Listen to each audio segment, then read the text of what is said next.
admission of guilt in the disappearance and death of a Wright County man will send a Minnesota man to prison for 20 years. Robert Nuttall today pleaded guilty to felony unintentional murder of Christopher Rossing.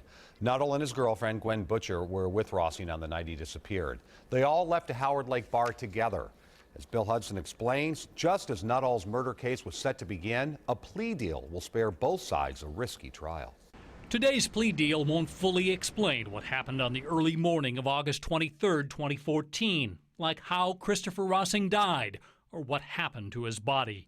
Instead, Robert Nuttall only admits the two got into a roadside fight shortly after leaving a Howard Lake bar. And Mr. Nuttall admitted that he assaulted Christopher Rossing. He didn't intend to kill him, but he admits that as a result of his assault, that Christopher Rossing died. Nuttall was about to stand trial for the second-degree intentional murder of Rossing. Bone fragments and a teeth were found in a fire pit and cornfield near Hutchinson, on the farm where Nuttall lived with girlfriend Gwen Butcher. Under the guilty plea, Nuttall won't have to explain what happened to Rossing's body, but its concealment does result in more prison time. And then he admitted that he did in fact conceal that body, which would cause the family additional anguish and pain. Family and friends spent countless hours searching for Rossing and pleading for justice outside the courthouse. Unhappy with the plea deal today, they chose not to speak to reporters. County Attorney Kelly says he understands their frustration. They have every right to be upset.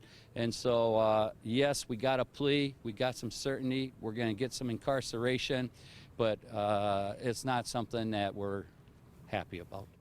Yeah, clearly County Attorney Kelly is frustrated. The whole story will not be told with this deal, but he admits the evidence wasn't that strong and there was no guarantee of a guilty verdict. Nuttall will be sentenced October 30th, Frank, to 20 years. Yeah, those are tough calls. You know, and Bill, not to sound, like terribly gruesome, but I mean, is there anything that they might discover or keep looking for that could possibly give this family a little more peace and closure about things? Yeah, probably not, Frank. Investigators have done exhaustive searches of the farm and surrounding fields, have found no more bones or fragments, so that's unlikely they'll get much of a body.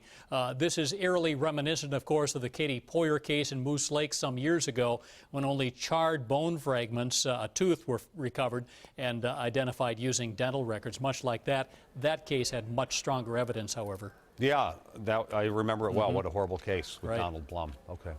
Thanks, Bill. Sure thing.